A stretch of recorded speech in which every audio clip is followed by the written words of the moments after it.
আমি জানি না আমি কোন ভাষায় তোমার সাথে কথা বলবো। কেন, কি হয়েছে? তুমি না অনেক মিথ্যা বলতে শিখে গেছো। কি বলো এইসব? কি করছি আবার? কি নিয়ে মিথ্যা বলছি?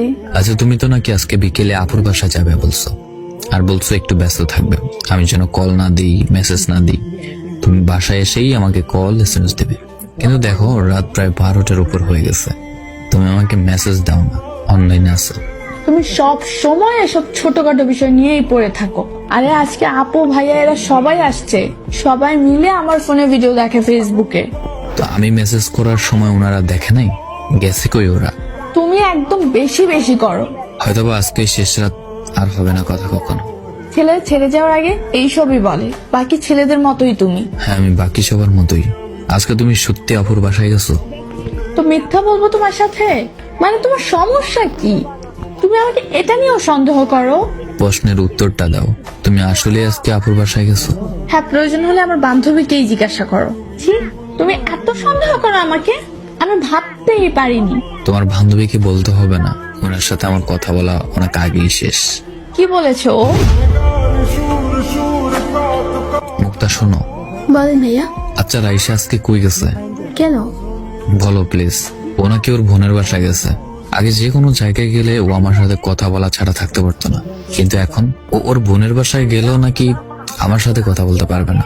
কল দিতাম না, মেসেজ দিতাম না, এসব বলে। ভাইয়া, আপনাকে আমি আর মিথ্যে কথা বলতে পারবো না দিনের পর দিন। আমাদের ফ্রেন্ডশিপ নষ্ট হয় হোক, তবে একটা ছেলের জীবন তো বেঁচে যাবে। রাইসা আসলে আজকে ওর বিএফের সাথে দেখা করতে গেছে। বিএফ মানে ও রিলেশন করে অন্য কারোর সাথে? জি ভাইয়া, ও আমারে মানা করতো এসব যেন না জানে আপনাকে, কিন্তু বেশি বেশি করতেছে।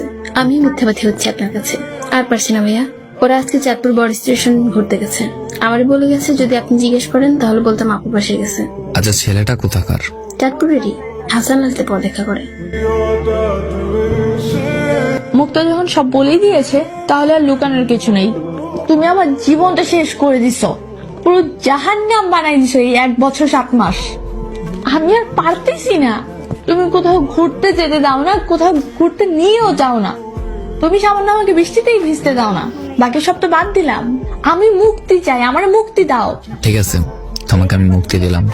তুমি যেখানে সুখ খুঁজে পাও সেখানে তুমি চলে যাও, আটকাবো না। আমি বলবো না তুমি আমার থেকে ভালো পাবে না, অবশ্যই পাবে। যাও, যাকে পেয়েছো তাকে নিয়ে সুখে হও। আর আমার প্রথম ভালোবাসাটা এইভাবে শেষ করার জন্য তোমার প্রতি আমার কৃতজ্ঞতা। ভালো থেকো নতুন মানুষকে নিয়ে। আইডিটা মনে রেখো, কাজে আসবে কখনো। লেকচার দিতেই পারবেন, সারা জীবন কিছু করতে পারবেন না।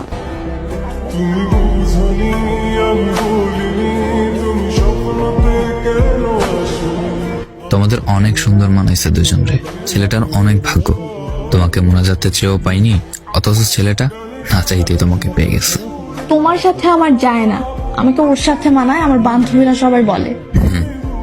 এই ক্ষেত ছেলেটার জন্ম নেওয়াই পৃথিবীতে সবচেয়ে বড় অপরাধ। আর বলতে পারছি না কিছু, চোখের পানিতে মেসেজ করতে পারছি না।